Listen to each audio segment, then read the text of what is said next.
நாடு பார்த்ததுண்டா இந்த நாடு பார்த்ததுண்டா நாடு பார்த்ததுண்டா இந்த நாடு பார்த்ததுண்டா தன் வீடு பார்க்காமல் வாழ்வு பார்க்காமல் இந்த நாடு முன்னேற நாடும் உழைத்தவனை நாடு பார்த்ததுண்டா இந்த நாடு பார்த்ததுண்டா நாடு பார்த்ததுண்டா இந்த நாடு பார்த்ததுண்டா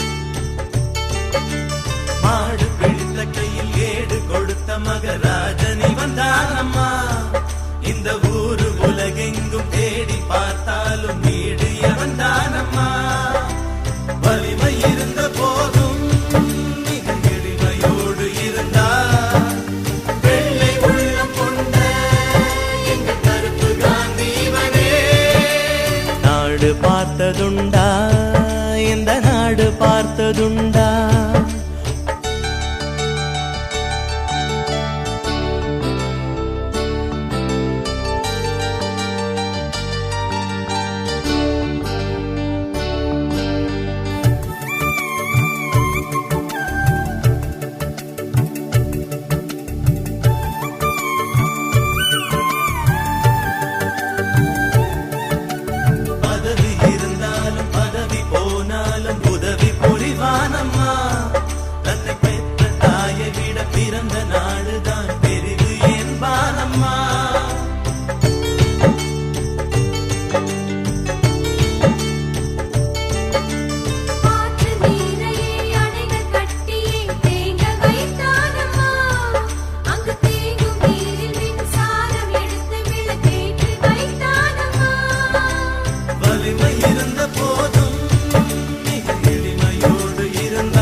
நாடு பார்த்ததுண்டா இந்த நாடு பார்த்ததுண்டா தன் வீடு பார்க்காமல் வாழ்வு பார்க்காமல் இந்த நாடு முன்னேற நாடும் உழைத்தவனை நாடு பார்த்ததுண்டா இந்த நாடு பார்த்ததுண்டா நாடு பார்த்ததுண்டா இந்த நாடு பார்த்ததுண்டா நாடு பார்த்ததுண்டா இந்த நாடு பார்த்ததுண்டா தன் வீடு பார்க்காமல் வாழ்வு பார்க்காமல் இந்த நாடு முன்னேற நாடும் உழைத்தவனை நாடு பார்த்ததுண்டா இந்த நாடு பார்த்ததுண்டா நாடு பார்த்ததுண்டா இந்த நாடு பார்த்ததுண்டா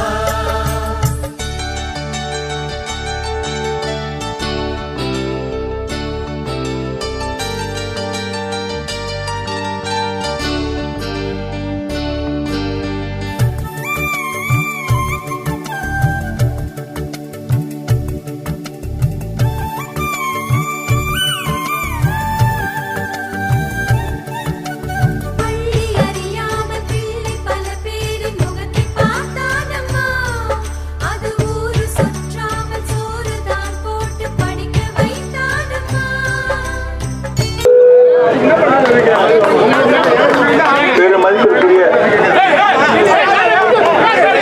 பெரியோர்களே, தாய்மார்களே, சகோதர சகோதரிகளே,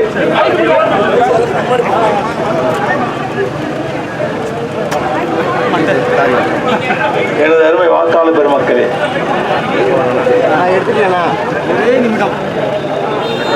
உங்கள் அனைவருக்கும் உங்களுடைய நன்றி கலந்த வணக்கத்தை தெரிவித்துக் கொள்கிறேன்.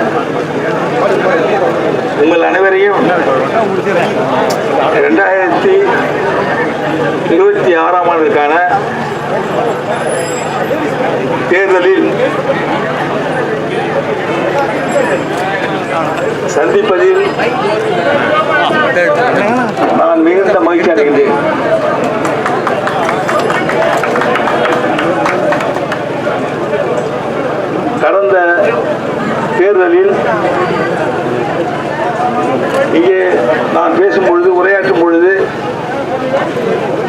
உங்களுக்கு பல வாக்குறுதிகளை அளித்திருந்தேன்.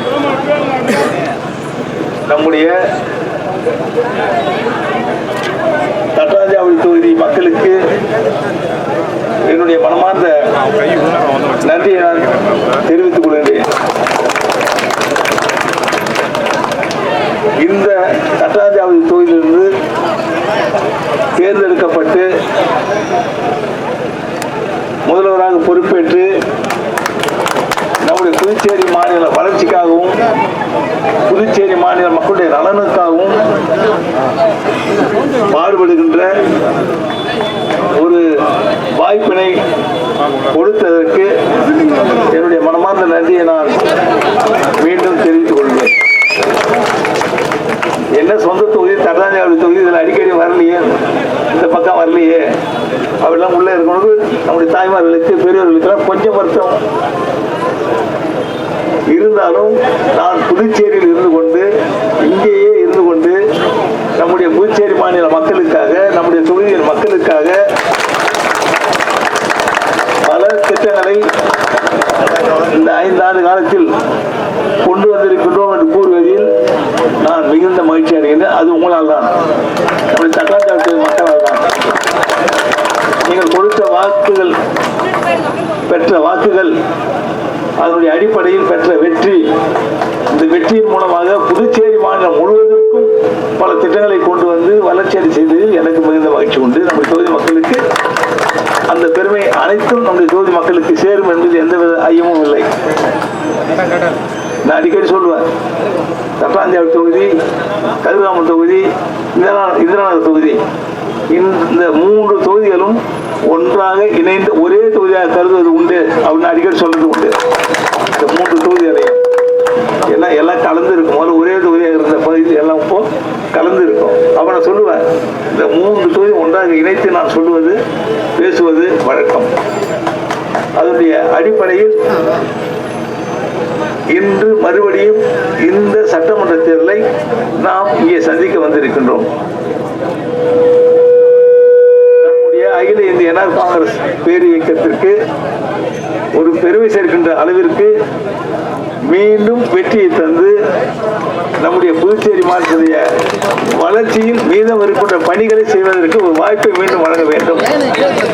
ஏன்னா நிறைய பணிகள் செய்திருக்கிறோம், 5 ஆண்டுகள்ல நிறைய பணிகள் செய்திருக்கிறோம் புதுச்சேரி மாநில வளர்ச்சிக்காக. அதுல சிறிய சிறிய திட்டங்களுடைய முழுமை பெறாமல் இருப்பதை நீங்கள் அனைவரும் நன்றாக அறிவீர்கள். அதனை அத்தனையும் முழுமையடை செய்ய வேண்டியது நம்முடைய கடமை. அந்த திட்டங்களை எல்லாம் செயல்படுத்தி முடிப்பதற்கு மீண்டும் ஒரு வாய்ப்பினை நீங்கள் கொடுக்க வேண்டும். அதுதான் முக்கியமானது. இதெல்லாம் நீங்க கவனிக்கணும். இந்த 4-5 மாதத்துல 6 மாதத்துல எவ்வளவு வேலை நடந்தது பூச்சேரியில. நீங்க எல்லாம் எதிர்பார்க்கின்ற திட்டங்கள் எந்த அளவிற்கு விரைவாக செயல்படுத்தப்பட்டது. அப்படி செயல்படுத்தப்பட்டு வரும் பொழுது ஒரு சில பணிகள் தேர்தல் வந்ததன் காரணமாக தேர்தல் சமயத்தை செய்ய முடியாது. சிலதெல்லாம் எலெக்ஷன் போடுன்னு சொல்லுவாங்க, அதனால நம்ம செய்ய முடியாது. அதெல்லாம் நிறுத்தி வச்சிருக்கோம். மறுபடியும் வந்து செய்யணும். வேற யாரும் செய்ய முடியுமா என்னன்னு தெரியாது. அவங்களுக்கு வரவங்களுக்கு என்ன வர முடியுமா நினைக்கிறவங்களாம் தெரியாது. அப்போ நாம தான் அந்த திட்டங்கள்லாம் முழுமையாக செயல்படுத்த வேண்டும். அதற்கு நம்முடைய தட்டாஞ்சாவடி தொகுதியிலிருந்து மீண்டும் ஒரு வாய்ப்பினை நீங்கள் வழங்க வேண்டும். அதிகமாக ஜக்கு சின்னத்தில் வாக்களித்து வழங்க வேண்டும். இது நல்லா தெரியும். முதல்ல யார் இந்த தட்டாஞ்சாவடி தொகுதியில என்னால் போட்டியிட முடியவில்லை என்று எண்ணும் பொழுது அப்ப யார் நிறுத்தணும்? நம்முடைய தம்பி அசோக் ஆனந்த்.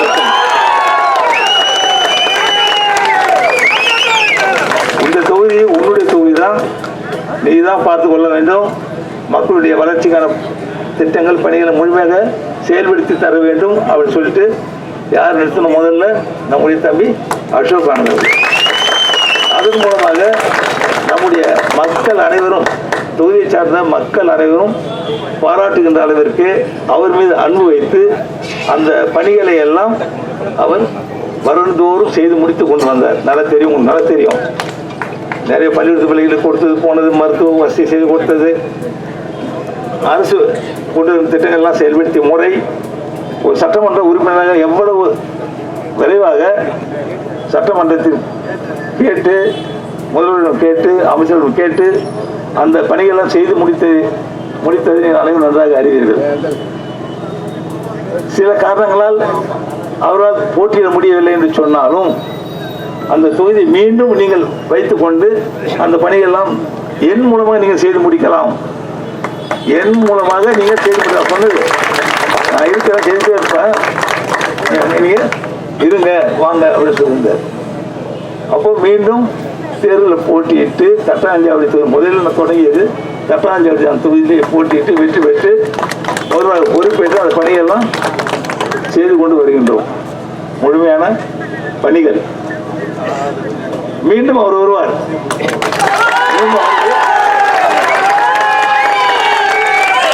போட்டியிடுவார். விரைவிலேயே அவர் இங்கே மீண்டும் போட்டியிடுவார். தேர்தல் களத்தில் அவர்கள் போட்டியிடுவார், வெற்றி பெறுவார். உங்களுக்கு மீண்டும் அந்த பணிகளை எல்லாம் தொடர்ந்து செய்து கொண்டு வருவார். நல்லா தெரியும். அப்போ இந்த தட்டாஞ்சாவடி தொகுதியினுடைய வளர்ச்சி, புதுச்சேரி மாநிலத்தின் வளர்ச்சி அத்தனையும் நீங்கள் போட்ட வாக்குகள் வாயிலாக நடைபெற்றுக் கொண்டிருக்கின்றது.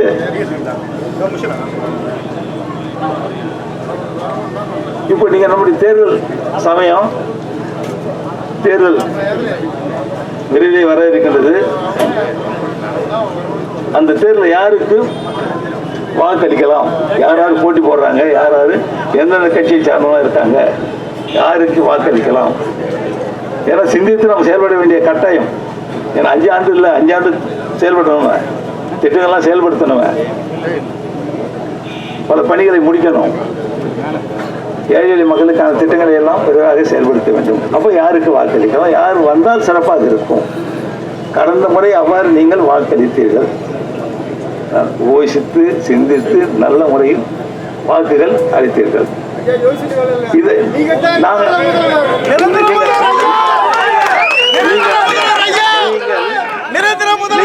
எண்ணிய எண்ணத்தை நான் செயல்படுத்தி இருக்கின்றேனா?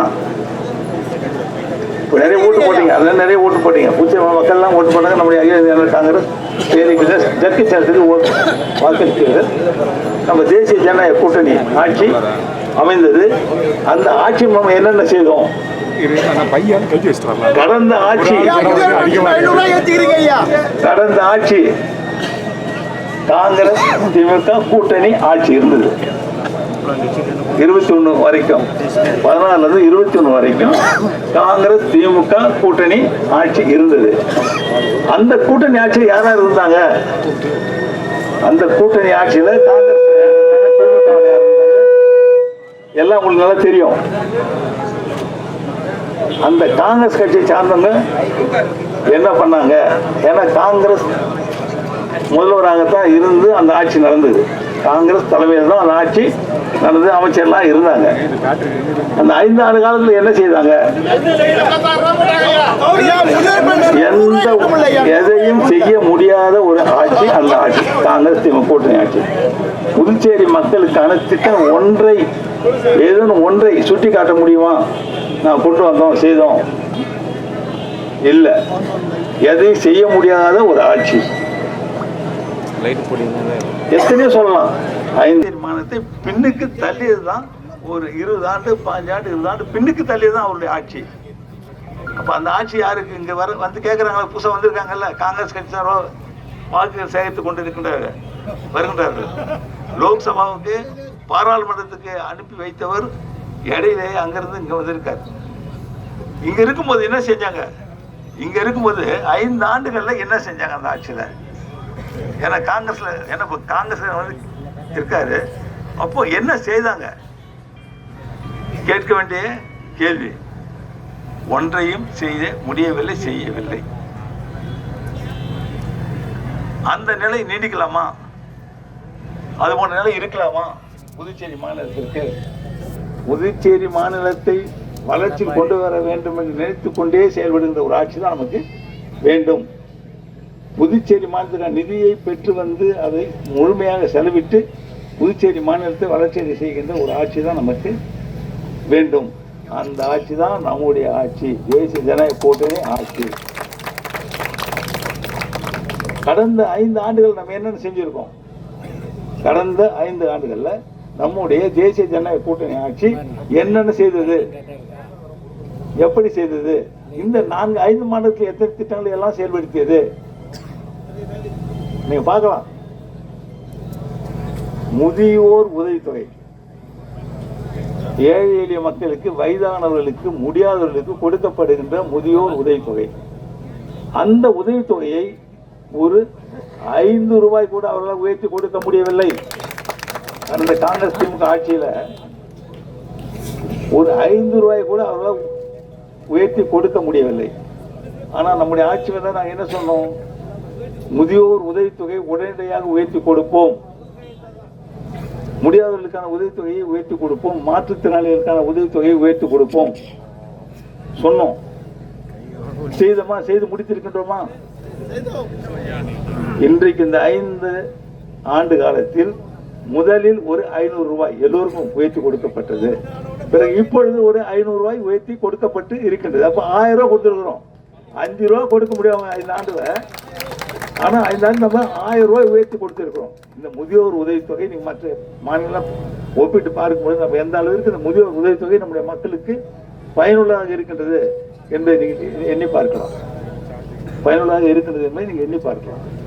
ஒன்று முதியோர் உதவித்தொகை, மாற்றுத்திறனாளிகளுக்கான உதவித்தொகை.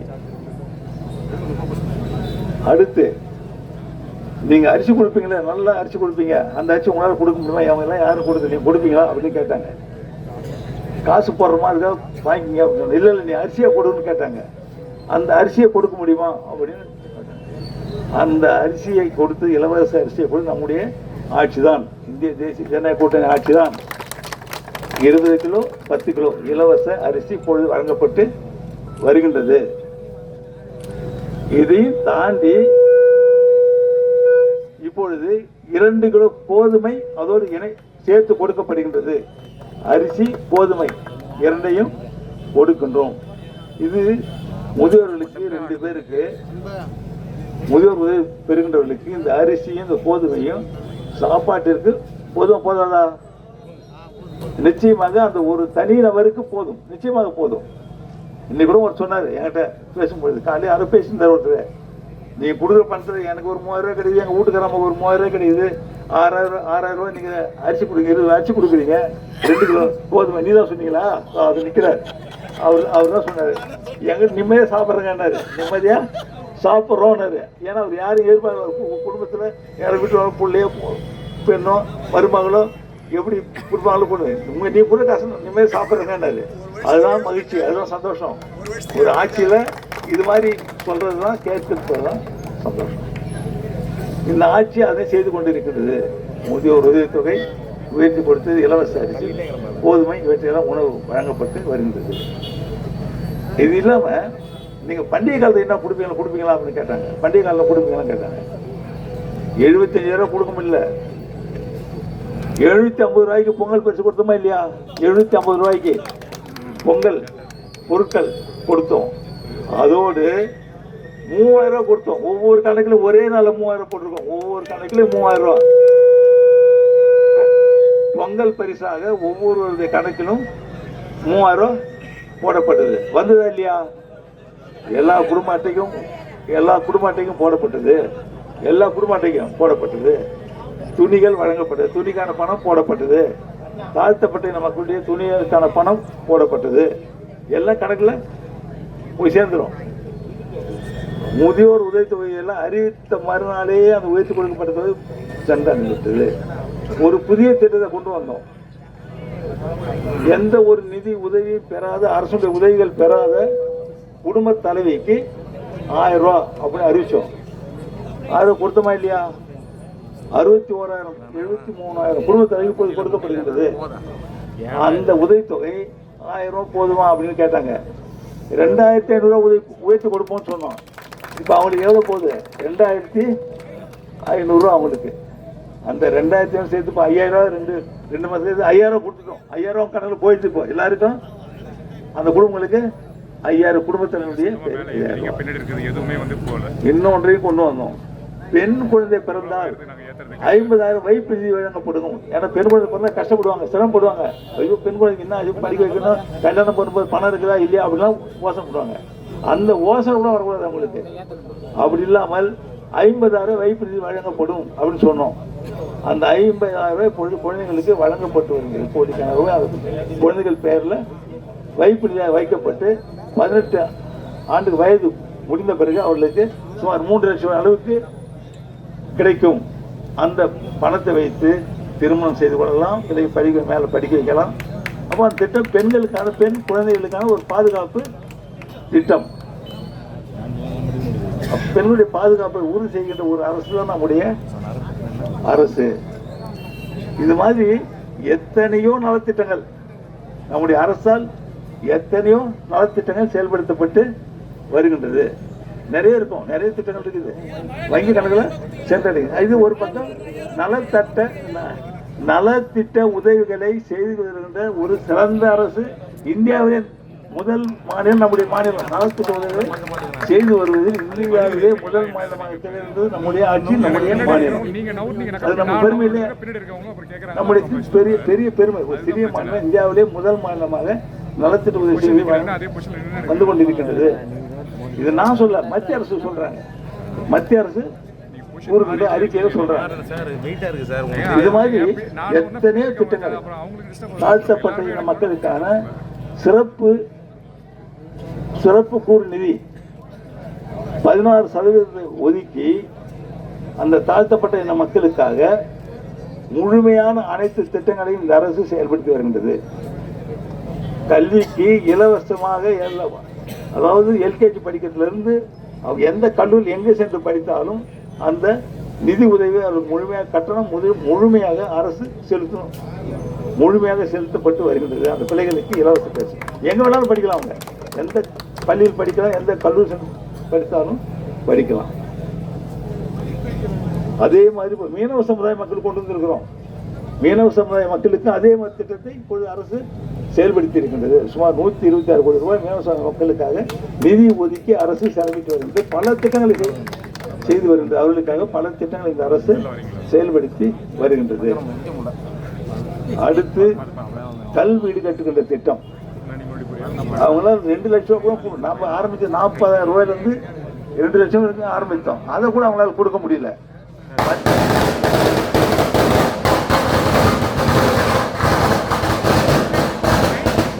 மத்திய அரசு அறிவித்த 1.5 லட்சம் ரூபாய் அவங்க அறிவித்தாங்க, அவங்க கொடுத்தாங்க.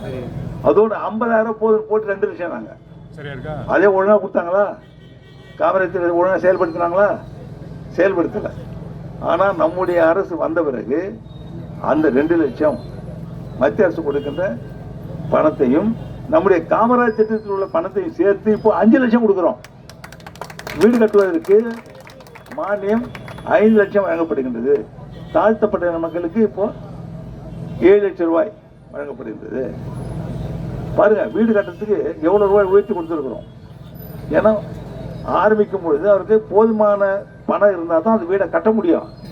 400 சதுரடி 500 சதுரடி 5 லட்சம் தான் 500 சதுரடி 400 சதுரடி கட்ட முடியும். அதற்கான நிதி முழுமையாக இப்பொழுது அரசு கொடுத்திருக்கின்றது. இப்போ கடந்த ஒரு சில தேர்தல் அறிவிப்பு முன்பாக பல ஆயிரக்கணக்கான வீட்டில் கட்டுவதற்கான நிதி வழங்கப்பட்டது.